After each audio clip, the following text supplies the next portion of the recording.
Hi everyone, my name is Lars Moltu, and this is my submission for peer review on human factors in AI. So today we're going to be reimagining this very common process. Also sort of look into integrating GDPR compliance and addressing the nuances of bias and privacy. And finally sort of finishing off with the introduction of the concept or process of data protection impact assessment. Okay, what I've done here is to create a 5-step onboarding process and divided that in two. As is, which is how much most companies, at least that I know, work today. Often quite manual, standardized, and leaving little room for individual pathways. I will not sort of touch the business case here at all. And I've also tried to be customer centric. So it should evolve mostly on the new hires as the target group. So then we can look at sort of, that might be difficult for you to read, but okay. So the pre-onboarding asks, and traditionally pre-onboarding is administrative heavy, involving data collection, paperwork, and account setups and stuff like that. But a pre-onboarding to be or can be with AI, we can envision at least a sort of a seamless start where chatbots handle routine tasks, and that might allow new hires to engage with their role and team basically from day one. So the first day as is often a fixed routine of introductions, orientation, common to all. We've all been there, I guess. And the first day to be could be that AI can transform this into a more sort of personalized experience with more tailored orientations and mentor matching, for instance, and setting a welcoming tone. And okay, then I'm sort of going to, after 10 days, so first 10 days of training as is. So initial training tends to be very sort of standardized and lacking individual adaptation. So first 10 days of training to be, here I think AI can facilitate adapting training modules that sort of adjust to each hire's pace and style, past experiences and interests, and thus probably accelerating role readiness. In the first month as is, so the first month's feedback and integration can be very much sort of hit and miss, and that might sort of affect how you feel as new hire or project momentum if you go straight into a project. And the first month to be, so I believe sort of AI analytics can provide more sort of real-time insights and enhancing integration and pinpointing development opportunities in this sort of first month time frame.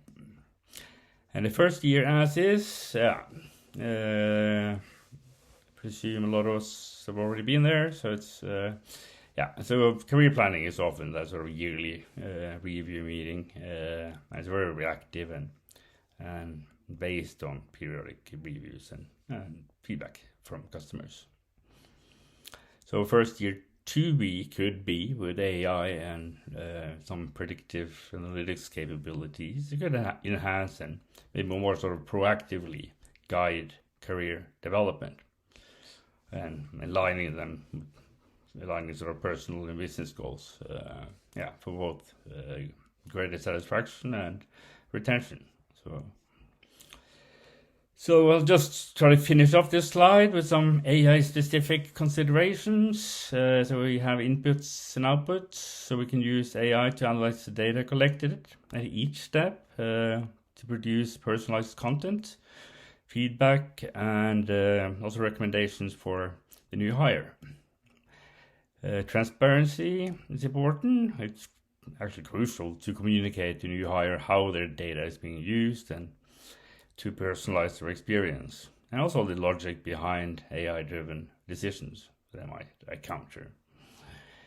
And communicating uncertainty when AI systems make suggestions or predictions, it is really important to convey confidence levels and any uncertainty to the new hire. And we got feedback loops. I love that term. Implementing mechanisms for the new hires to provide feedback on their onboarding experience is really important. I think both explicit and implicit feedback, and which can be used to train the AI further. Okay, an essential question when embarking on GDPR or encountering GDPR, which you would if you start an AI project for any company bigger than 250 people, is basically how to demonstrate compliance with GDPR. And I think the recital 78, the GDPR document itself, says quite a bit about that.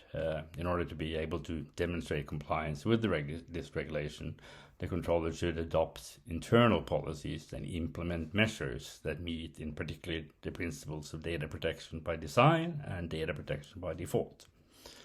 So in practice, this means that the enterprises must demonstrate compliance with the GDPR and fulfill the accountability principle by keeping sort of updated documentation of processing activities concerning personal data, as well as conducting and documenting appropriate technical and organizational measures. That sort of largely is evolved around the implementation of guidelines and procedures. And we also have in Europe something now called the AI Act, but I think it's sort of that is a little bit sort of it's not much broader than GDPR. I think it sort of encompasses GDPR encompasses most of what's in the AI Act, so I won't delve into that here. Okay, businesses of all sizes and shapes must obviously keep personal data secure for a variety of reasons. These can include competitive advantage, customer satisfaction, reputation, and also regulatory requirements.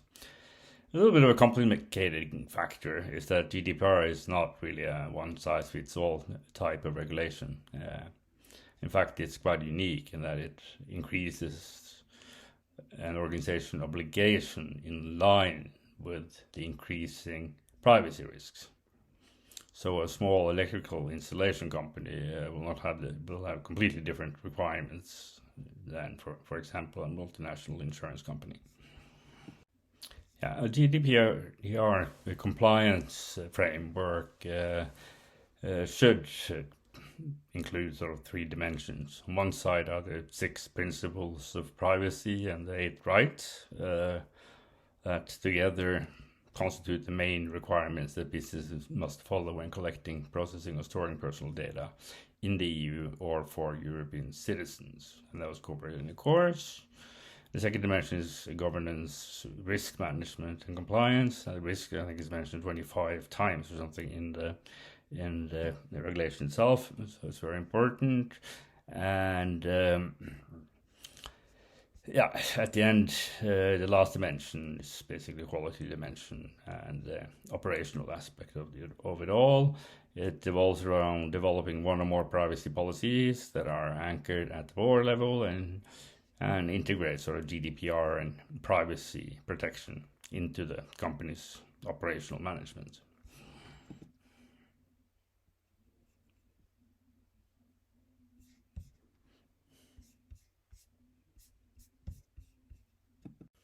So what is meant by privacy risk? Basically, there are 2 different entities here that can suffer harm from unwanted events.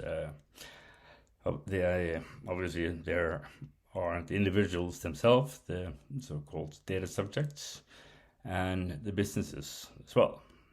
For individuals, risk will be about potential harm or discomfort, and for businesses, it will be mostly about financial concerns and reputational concerns.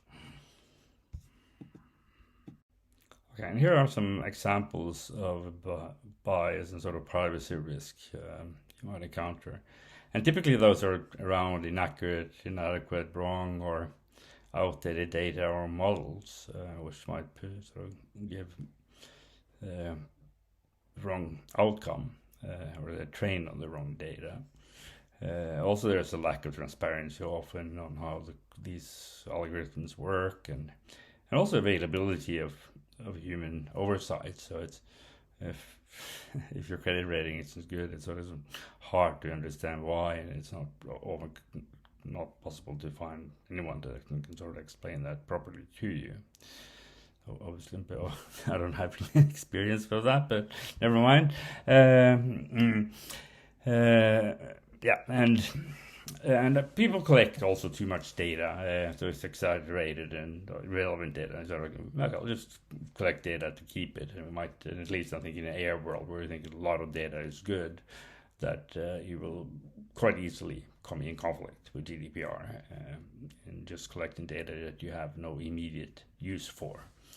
And yeah, and I have a couple other examples here, but I just want to keep it short. So you can have a glance, and I'll turn it off. Okay, I'll just end it with just introducing to some of you that might not know of it, if you're at least from outside Europe. But data protection impact assessment is something that is sort of part of the GDPR package, so to say. And it's a process designed to help organizations determine the risks associated with personal data processing and to find measures to mitigate those risks.